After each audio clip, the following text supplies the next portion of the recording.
Soranil Das says, could you elaborate why Italy is banning English at the government level initially? Will wokeism be the downfall of the West? These are two separate uh, things. Maybe there may be some connection between them. Yeah. Why do I think Italy is banning English? See, for the past several hundred years, the world has been ruled and controlled by the Anglo Saxon Empire, the English speaking people. They've been ruling the world. And after 1945, with the end of the Second World War, Europe was essentially occupied by the Anglo Saxon Empire, essentially the US, with the UK as a vassal. And Italy and Germany came under permanent military occupation, which still continues. Most people don't see it because that's not what we are taught, but it is the case. And so the same happened to Japan after Hiroshima and Nagasaki. So now that this situation still continues, there are US military bases on Italian soil, which are considered to be jointly operated bases. And if you look at the Wikipedia article, it will say that the Italian government has the right to anytime ask the Americans to leave. Yeah, nice to know that. Thank you very much. So now the world is changing significantly in the 2020s. We are witnessing a very rapid realignment of the geopolitical chessboard, and the world can visibly see that the influence of the US is decreasing. Not the power as such, but the influence is certainly decreasing.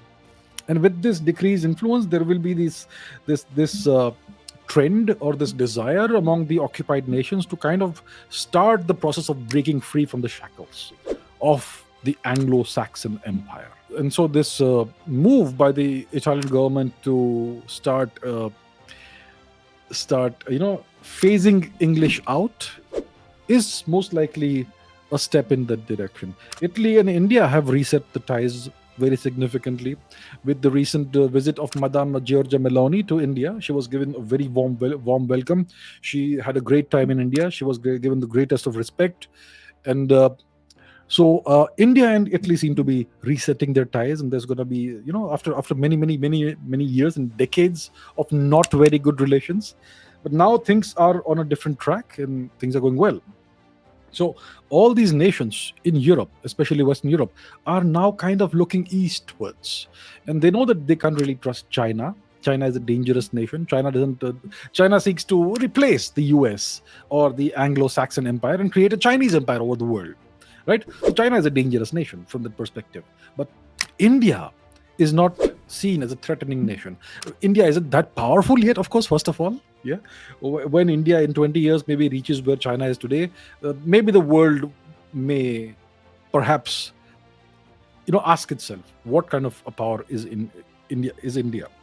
But at this point it's about cooperation, collaboration, and all that. So we are seeing that.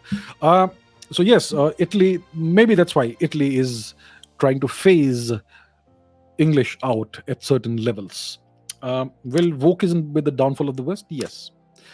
For whatever reason, the powers that be in the West have turned on their own people. They're destroying their own society.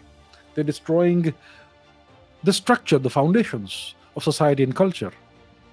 And you see these cycles. In Judean history, you have the concept of Sodom and Gomorrah, which were two cities which were totally degeneracy of all kinds over there.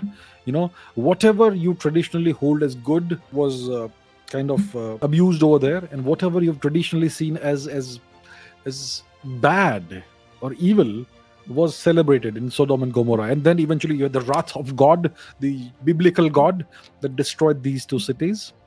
So that's a tale or a myth. It's part of the mythology. We have not seen any evidence of these two cities ever existing, but yeah, that's part of the mythology in the Judean world. And then obviously we have the example of the Roman Empire, which descended into all kinds of excess and degeneracy for a couple of centuries while it was declining. And today an empire doesn't decline over a couple of centuries. Today we have technology which accelerates everything. It's an accelerant, right? Technology is a catalyst for acceleration of change. So today an empire disintegrates in 20-30 years.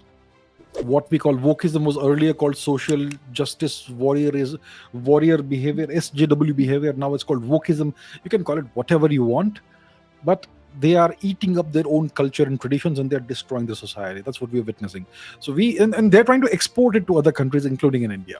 So as we know, lots of media channels, I'm not saying all, but many, possibly, potentially, allegedly, or maybe factually, are funded by outside forces, including from the West.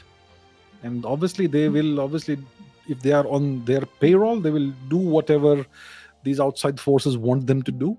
So they will portray certain, they will try and import all of this behavior into India and try to influence the hearts and minds of young people especially. So it could not just be the downfall of the West, it could destroy India as well. So one has to be careful. We have to be careful here in India.